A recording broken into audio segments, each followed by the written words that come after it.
When freelance journalist Madison Hughes drunkenly kissed Manhattan's most feared billionaire CEO at a New Year's Eve party, she thought it was just liquid courage and rebellion. She had no idea it would change both their lives forever. What happens when enemies become lovers? What dark secrets is Matthew Lewis hiding? Can love survive betrayal and blackmail? Welcome back, beautiful people.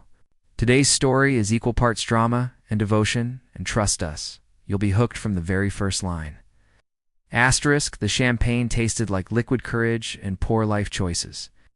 Madison Hughes pressed her spine against the cool marble pillar of the Plaza Hotel's grand ballroom, watching Manhattan's elite celebrate the death of another year. Golden light from crystal chandeliers painted everything in warm amber. But the warmth never reached the pit of her stomach where anxiety had taken up permanent residence. Her editor's voice echoed in her memory like a mantra she couldn't shake. "This is your shot, Hughes. Don't blow it." The assignment was simple in theory. Infiltrate New York's most exclusive New Year's Eve gala. Document how America's untouchables really celebrated. Write the piece that would finally get her noticed. By the publications that mattered? Simple, except for the part where she was spectacularly out of her league. Nursing her fourth glass of what the bartender had assured her was a light cosmopolitan, but tasted suspiciously like vodka with a cranberry garnish. The ballroom spun slightly as she adjusted her grip on the glass. Through the floor-to-ceiling windows, Central Park stretched out like a dark ocean dotted with streetlight stars. She should have been taking notes. Observing the intricate social dances happening around her, cataloging the designer gowns and carefully orchestrated conversations. Instead, she found herself fixated on him. He stood alone by the windows, a study in controlled arrogance. His black suit was cut with the precision of someone who understood that clothing was armor, and his steel-gray eyes moved across the room with the calculating assessment of a predator cataloging prey. 3 different women had approached him. In the last 10 minutes, 3 different women had been dismissed with the kind of polite cruelty that left them retreating to the powder room to repair their dignity along with their lipstick. "What an absolute bastard," Madison muttered, surprised by the venom in her own voice. The alcohol had stripped away her usual filter, leaving her raw and unguarded. She watched him reject a fourth hopeful socialite with nothing more than a subtle shift in posture, and something hot and reckless ignited in her chest. The countdown began somewhere behind her. 10, 9, 8.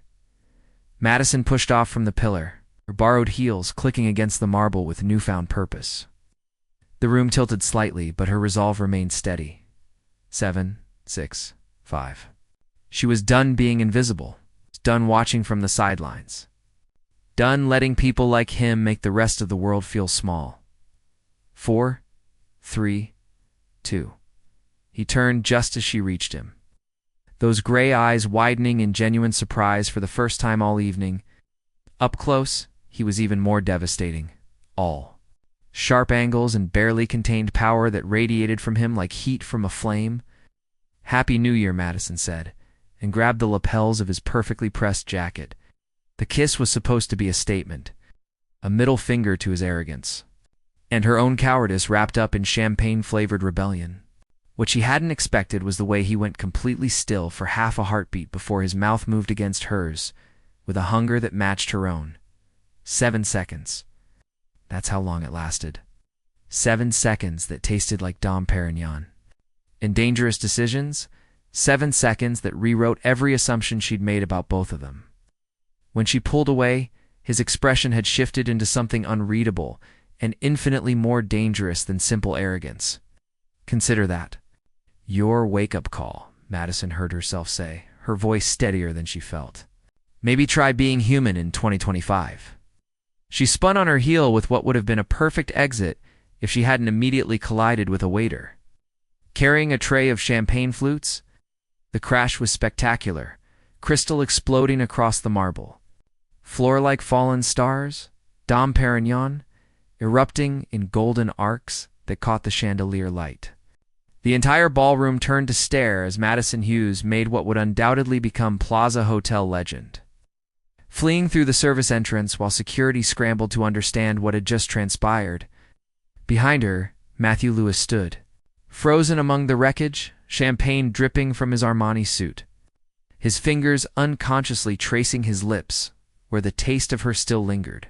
For the first time in 32 years, Manhattan's most feared business titan had been rendered completely speechless.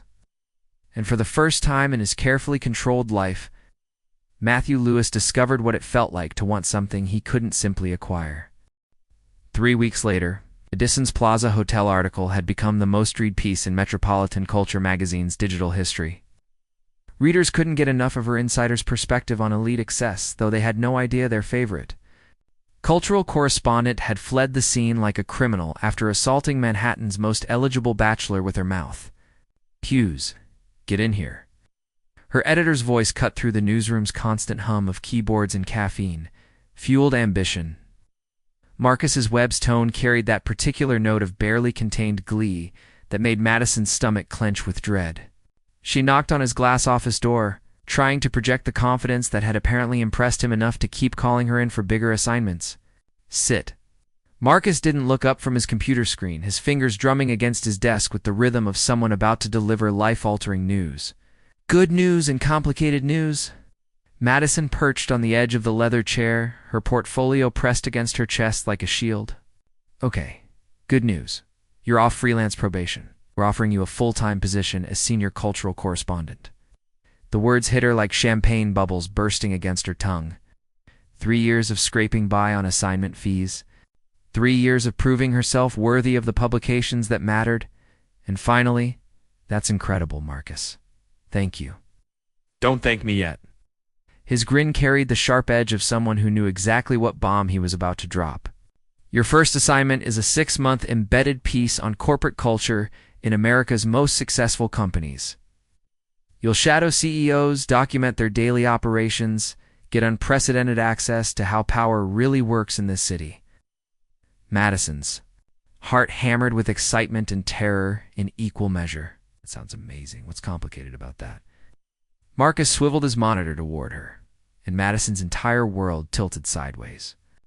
Steel gray eyes stared back at her from a corporate headshot. The same sharp jawline that had haunted her dreams for 3 weeks.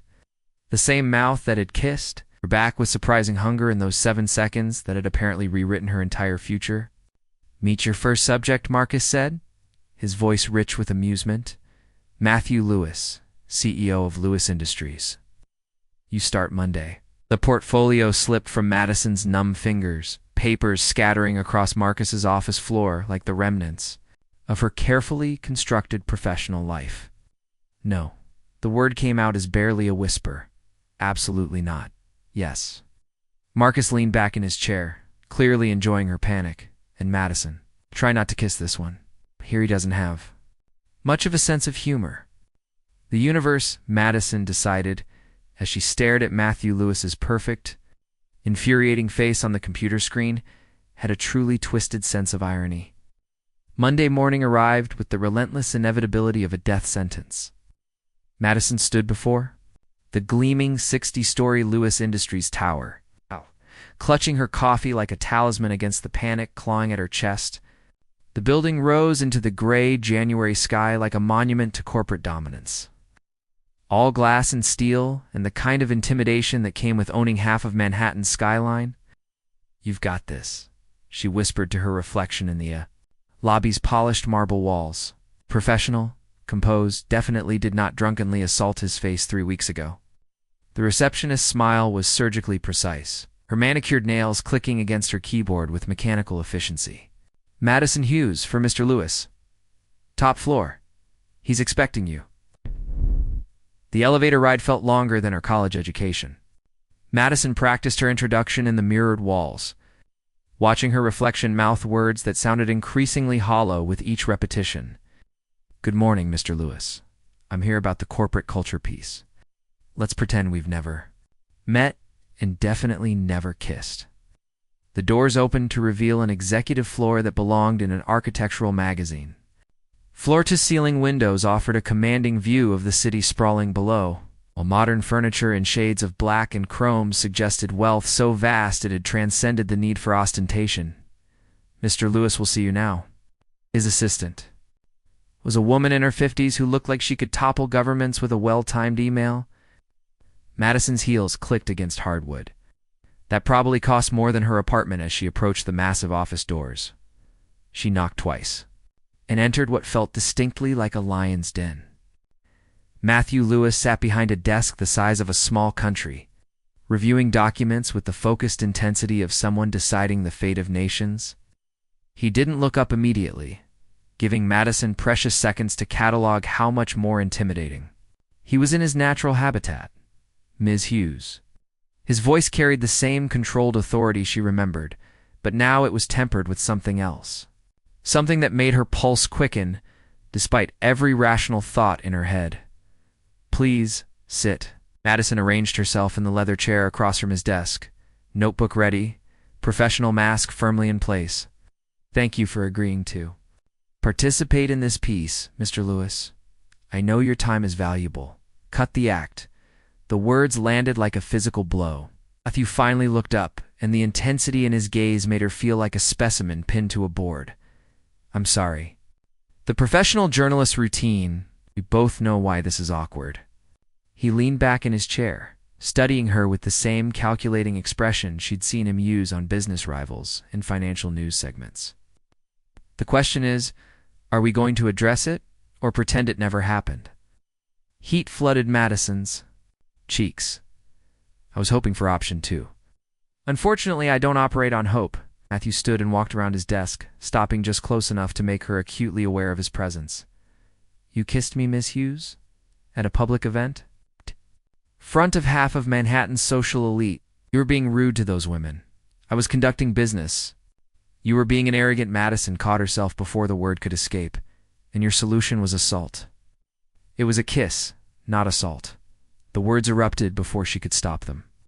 "And you kissed me back." The accusation hung between them like a live wire.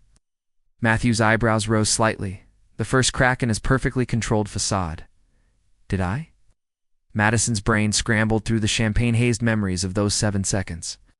"I think you let me save you the embarrassment," Matthew said, returning to his chair with what might have been the ghost of a smile. "Yes, Ms. Hughes, I kissed you back." The admission crashed over her like a wave, leaving her breathless and completely off balance. "Which brings us to our current predicament," Matthew continued, spinning a pen between his fingers with casual precision. "You're here to write about corporate culture. I'm here to run a company. How do we make this work?" Madison straightened, grasping for her professional composure like a lifeline. "We focus on the work. I observe your operations, interview your employees, document your leadership style. What happened at the plaza stays at the plaza. Can you handle that?" The challenge in his voice sparked something defiant in her chest. "Can you?" For a long moment, they stared at each other across the vast expanse of his desk, 2 people, trying to ignore the electricity crackling between them like the air before a storm. "Very well," Matthew said finally. "Ground rules. You shadow me for 6 months. You observe, take notes, ask relevant questions about business operations. You do not interfere with meetings. You do not share confidential information." He paused, and Madison swore she saw heat flash in his eyes. "And you do not kiss me again." "That won't be a problem," Madison lied smoothly. "Excellent." Matthew stood, straightening his tie with military precision. "Your first lesson in corporate culture starts now. Board meeting in 10 minutes about the Henderson Tech acquisition. You'll observe and document leadership dynamics. Perfect. Lead the way, Mr. Lewis." "Matthew," he corrected. And something in the way he said his own name made her wonder if she'd just agreed to much more than a simple business arrangement. 2 months into the assignment, Madison had learned to read Matthew Lewis like a language she was still struggling to speak fluently. She discovered he took his coffee black at exactly 6:47 a.m., that he had a habit of clicking his pen when he was calculating something that would either make or break someone's career, and that beneath his perfectly controlled exterior lived something raw and damaged that he guarded more fiercely than state secrets. What she hadn't expected was how effortlessly he'd begun reading her in return. "You're thinking too loud," Matthew said, without looking up from the contract spread across his desk. The late afternoon sun slanted through his office windows, casting everything in shades of gold that made him look less like a corporate titan, and more like something carved from marble by Renaissance masters. Madison looked up from her notebook, where she'd been pretending to document his negotiation tactics while actually trying not to think about how his voice had sounded when he'd admitted to kissing her back. "I'm sorry. That face you make when you're trying not to analyze something. Your eyebrows do this thing," he demonstrated with a slight furrow of his own brow, and Madison felt her heart skip in a way that had nothing to do with caffeine. "I don't make faces. You make a lot of faces. There's the one you wear when you think I'm being unreasonably demanding, which happens approximately every 15 minutes. The one when you're impressed despite yourself, which is rarer but infinitely more interesting. In this one," he gestured at her current expression, "which means you're thinking about something you shouldn't be thinking about." Heat crawled up Madison's neck. 2 months of professional boundaries, and he could still unravel her composure with nothing more than careful observation. "I was thinking about the Henderson acquisition," she lied. "Your approach was more collaborative than I expected." Matthew's smile was sharp enough to cut glass. Liar. Before Madison could formulate a response that didn't involve admitting he was absolutely right, Matthew's assistant knocked on the door frame. "Sir, someone here to see you. Says it's personal." The change in Matthew was instantaneous. Every trace of warmth vanished from his expression, replaced by the kind of cold fury that made Madison's stomach clench with sudden dread. "Tell him I'm not available. I already did.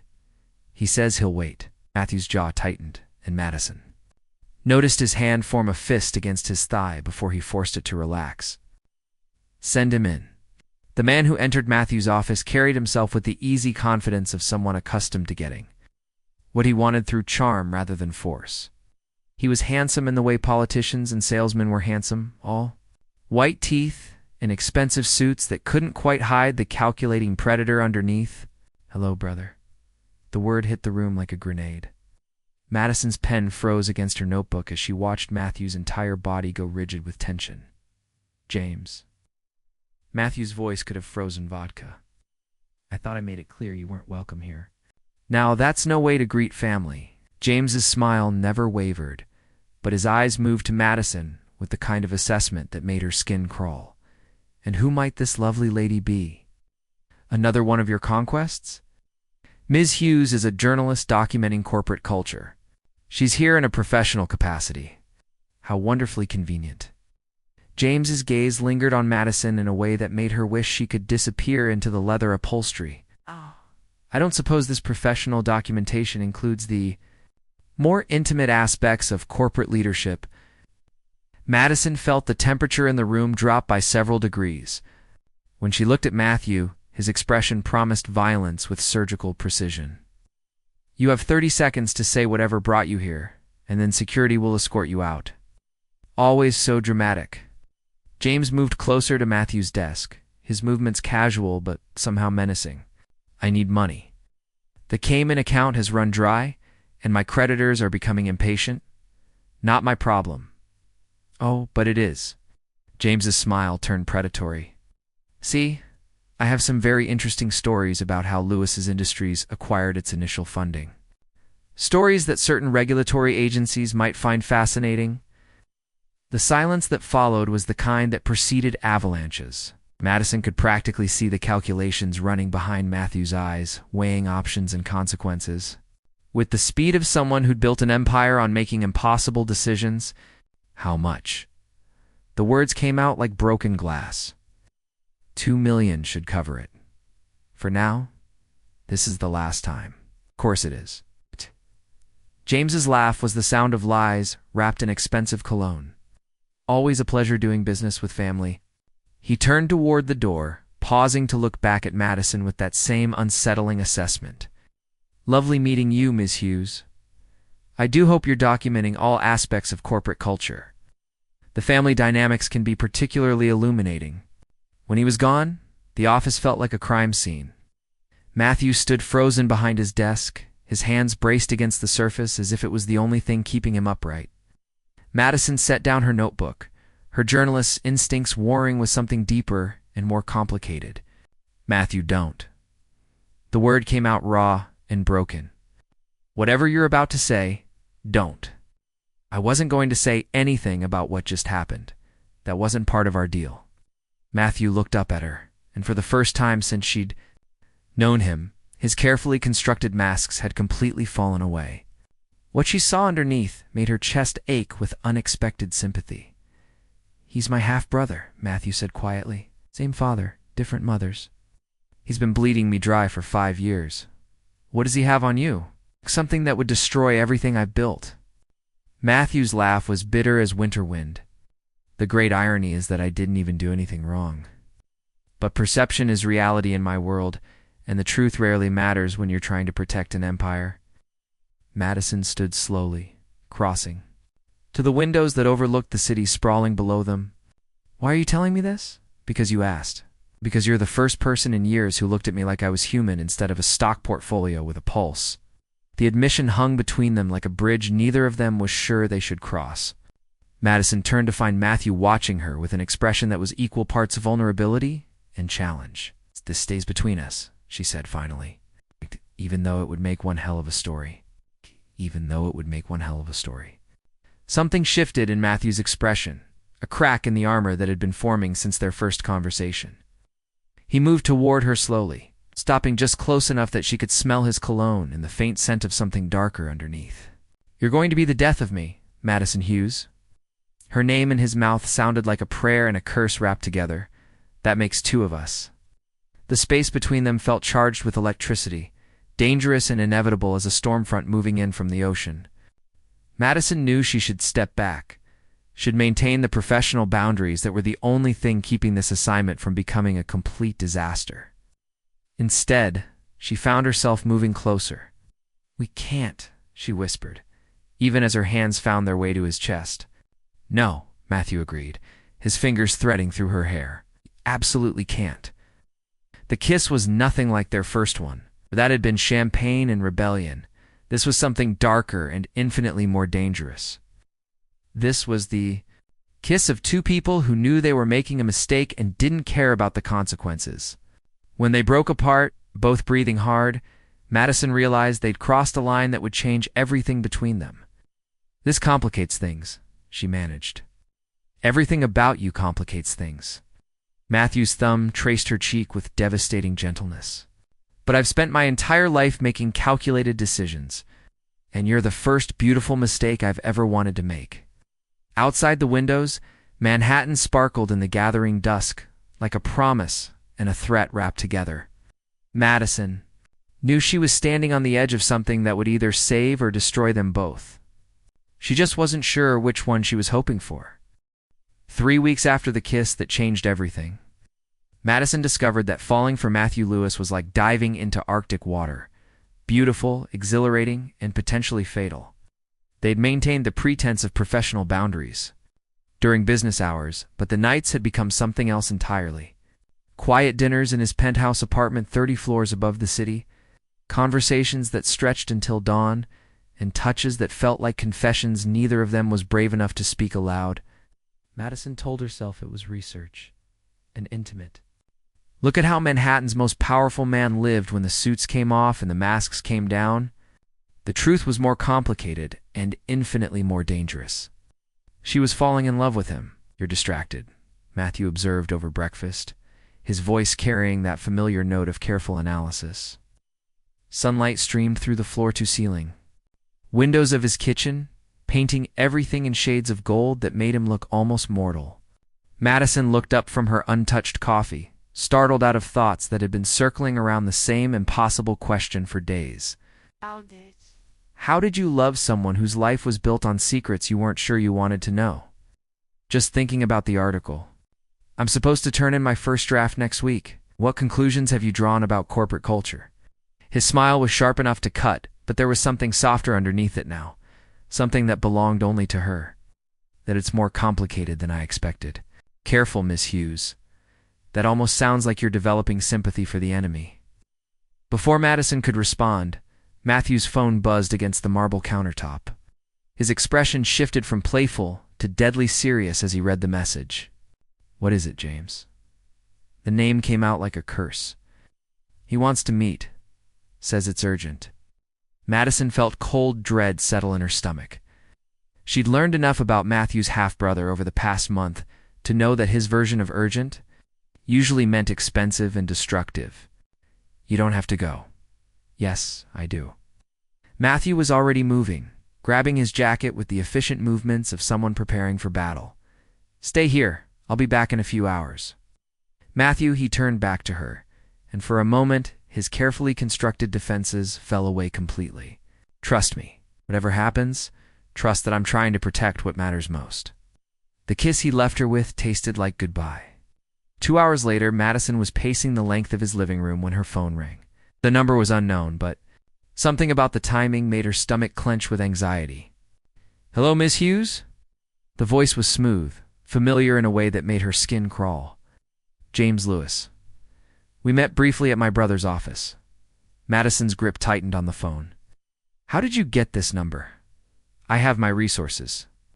I was wondering if you might be available for coffee this afternoon. I have some information about Matthew that I think would be very valuable to your article. Every instinct Madison had developed as a journalist screamed at her to hang up, but the part of her that had fallen for Matthew, the part that needed to know what shadows he was fighting, kept her on the line. What kind of information?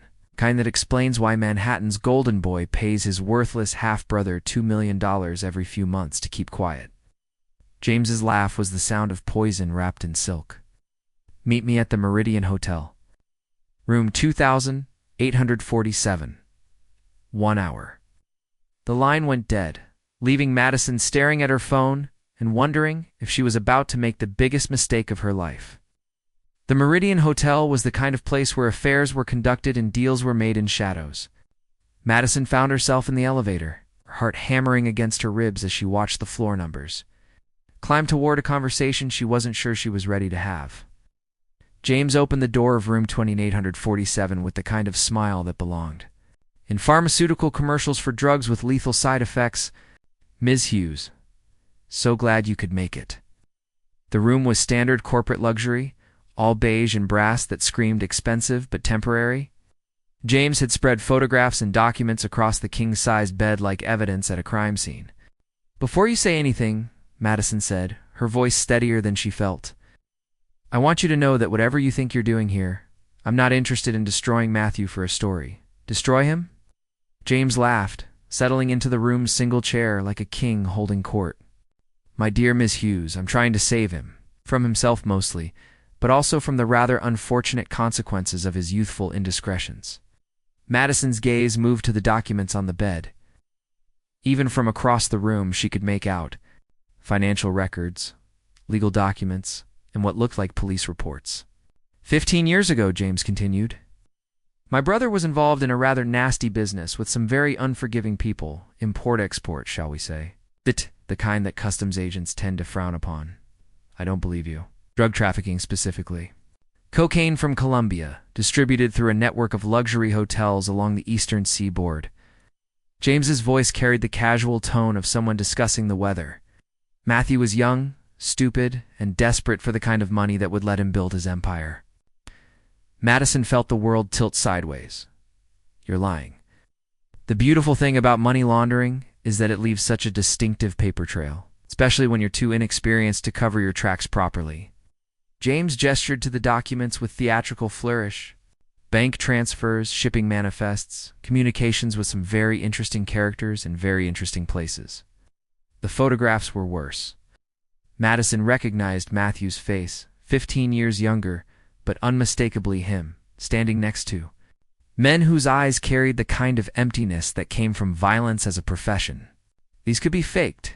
They could be, but they're not. James's smile was the expression of a snake that had just swallowed something particularly satisfying. The statute of limitations ran out years ago, of course.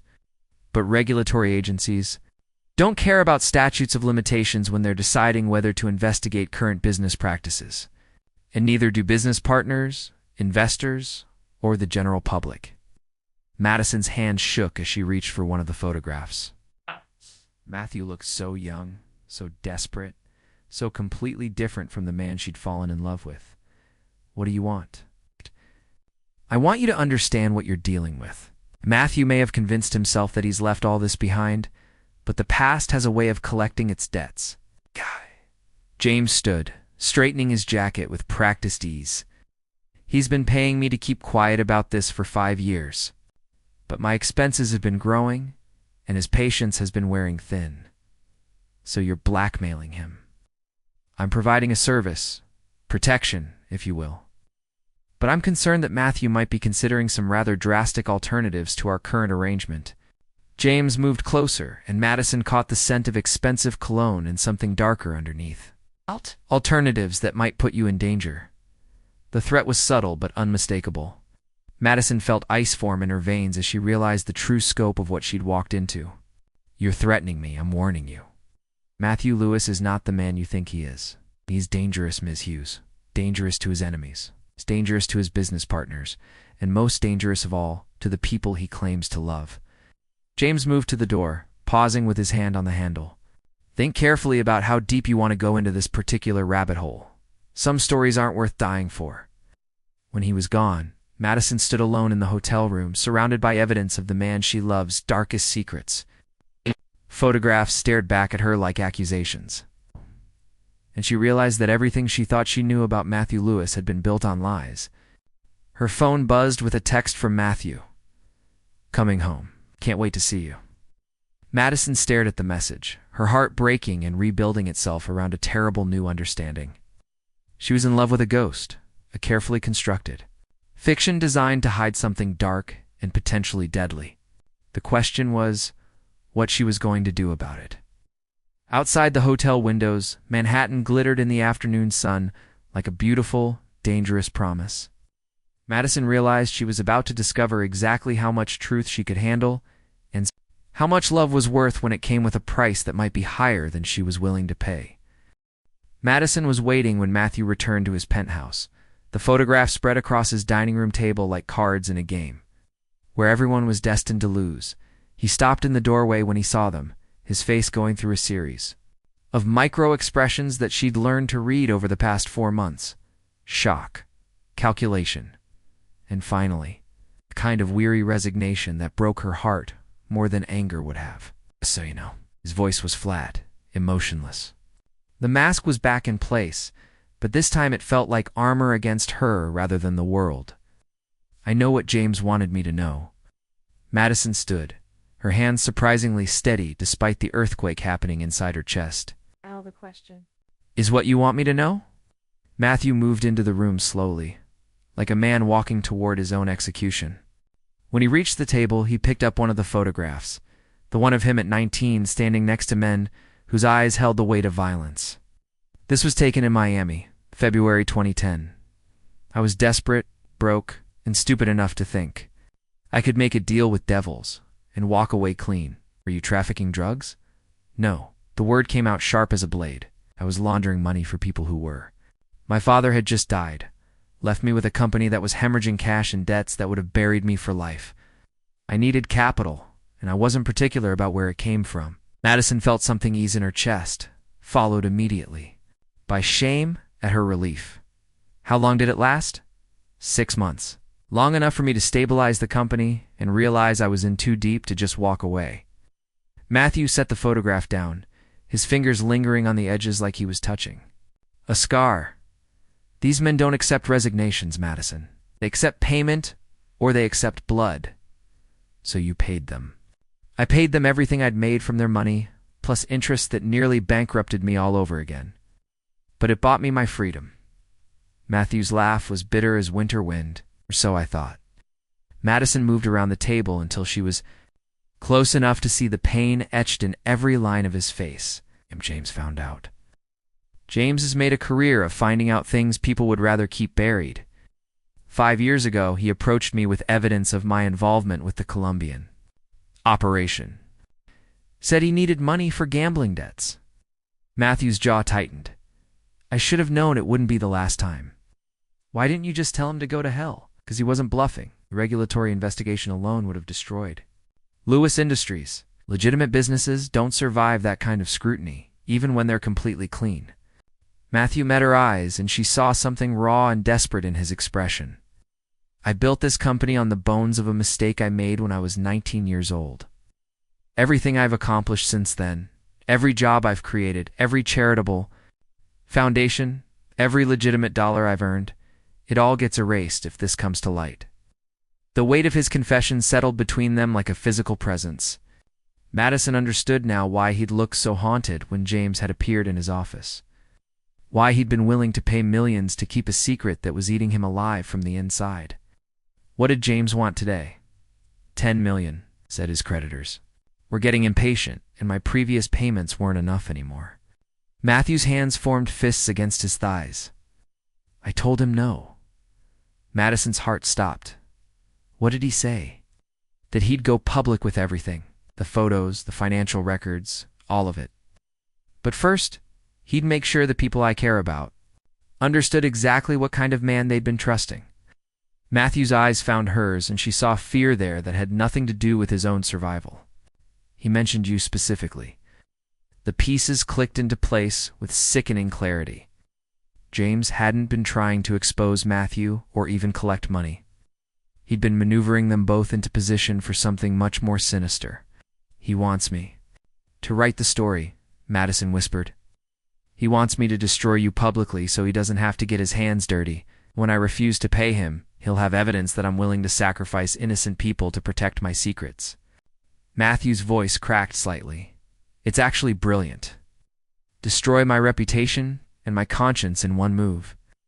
Madison stared at the photographs scattered across the table, seeing them now not as evidence of Matthew's guilt, but as weapons in a war she'd been drafted into without her consent. Something else, Matthew said quietly.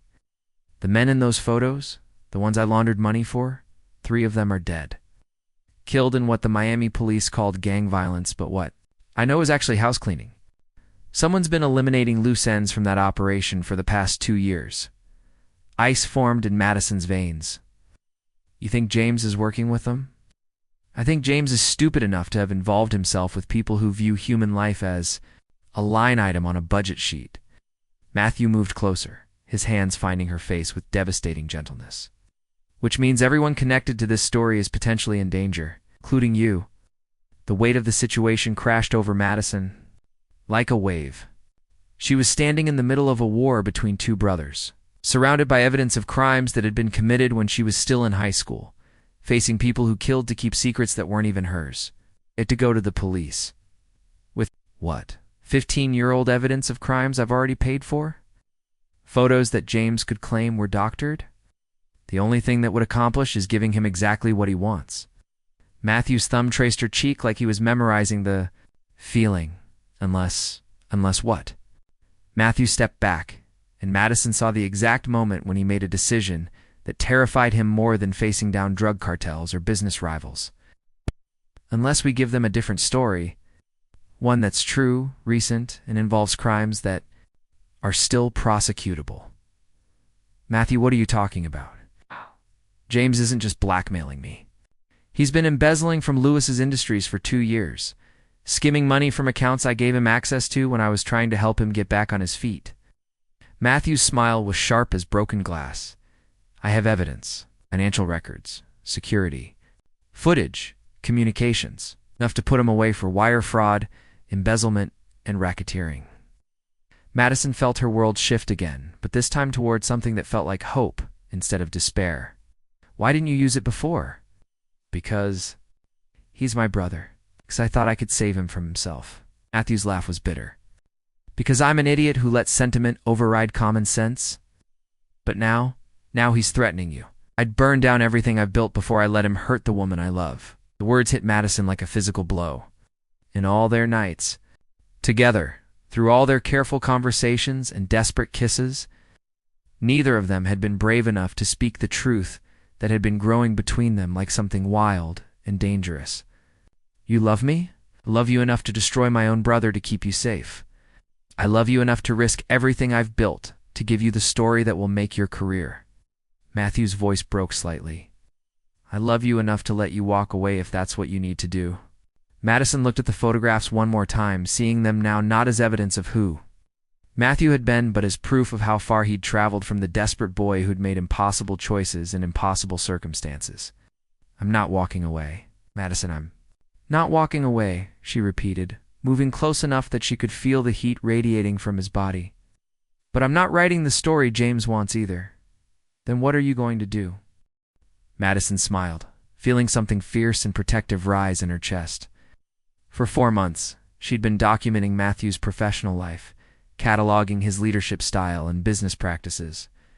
But she'd also been falling in love with a man who paid his employees above-market wages, who'd quietly funded 3 homeless shelters and a scholarship program for at-risk youth, who'd built an empire on the foundation of a mistake he'd been paying for his entire adult life. "I'm going to write the truth about corporate redemption, about how someone can make terrible choices and spend the rest of their life making amends, about what it really means to build something worthwhile from the wreckage of your worst mistakes." Matthew stared at her like she'd just performed a miracle. James will never let that story see print. James doesn't get a vote.